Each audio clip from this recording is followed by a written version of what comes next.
Welcome to Jyothi live channel. Friends బాగున్నారా? మీరు ఎలా ఉన్నారు ఫ్రెండ్స్? ఈరోజు ఎగ్ పోచు కర్రీ ఎలా తయారు చేయాలనేది మనం ఈ వీడియోలో చూద్దాం. నేను ఆల్రెడీ స్టవ్ ఆన్ చేసుకునేసి బాణలు పెట్టుకున్నాను. ఇది వేడైపోయింది. ఇప్పుడు దీనికి ఇందులో ఆయిల్ వేసుకుందాం.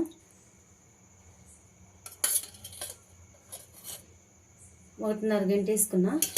మనకి ఆయిల్ ఇది ఎగ్ కదా, మనకు నీసు వాసన రాకుండా ఉండాలంటే మనకి కొంచెం ఒక గరిటె అయితే సరిపోతుంది. ఇంకొంచెం వేసాను అంతే. ఇందులో ఒక చెక్క, ఒక లవంగాలు, సన్నగా తరుక్కున్న ఒక 2 మీడియం సైజు ఆనియన్, ఒక 3 పచ్చిమిర్చి సీల్క్ చేశాను.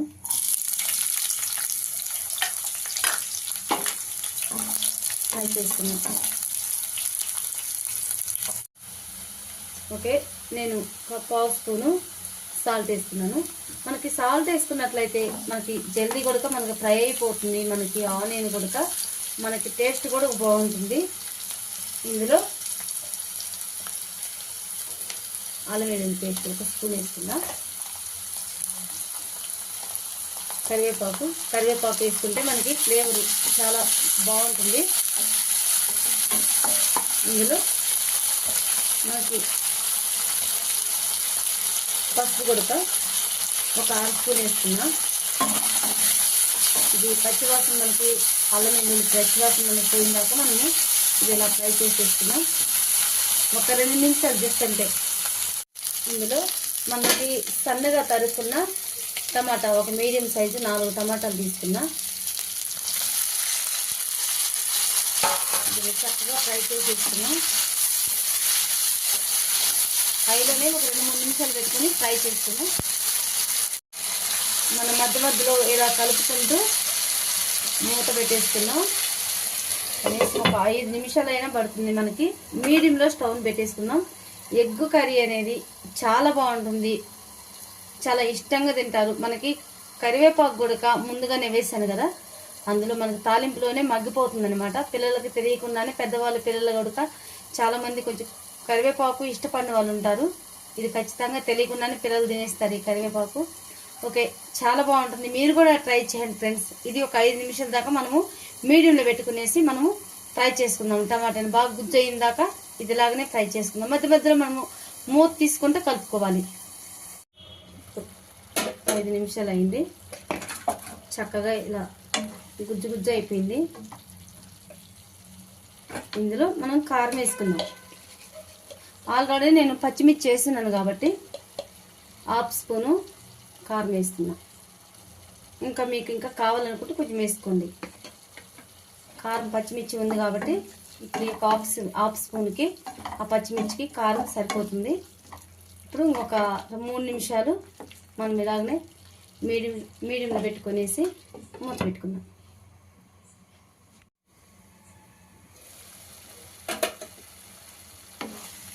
మనకి కారం వేసుకున్నాం కదా, మనకి కారం కూడా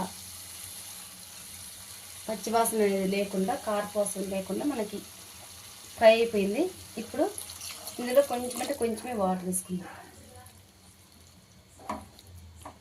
ఇప్పుడు ఒక 3 నిమిషాలు హైలో పెట్టేసుకొని స్టవ్ని మూత పెట్టుకుందాం.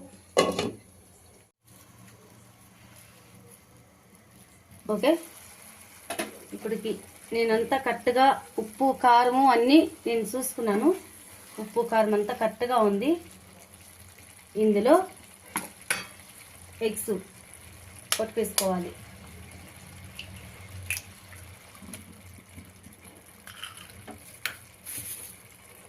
అన్ని ఎగ్స్ అన్నీ ఇలాగ నేను చేసుకుంటున్నా, కానీ నేను 6 ఎగ్స్ వేస్తున్నా. ఇందులో ఎగ్స్ అన్నీ ఇలా కొట్టుకోవాలి.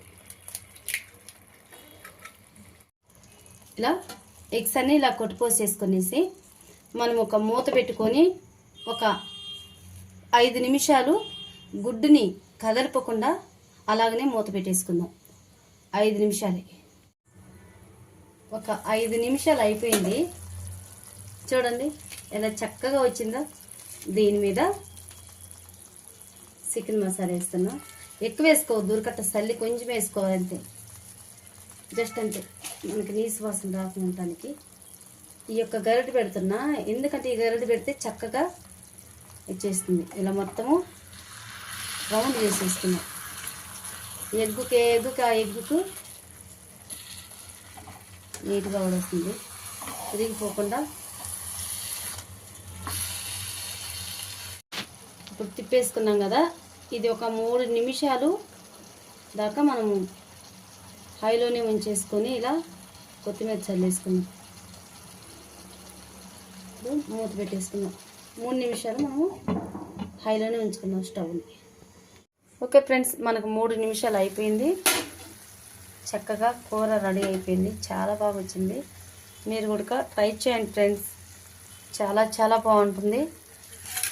ఎగ్ కర్రీ మనకి కొట్టిపోసుకున్నట్లయితే మనము ఎగ్ని ఉడకబెట్టుకొని చేసుకుంటాము, కానీ ఇలా చేసుకుంటే చాలా బాగుంటుంది.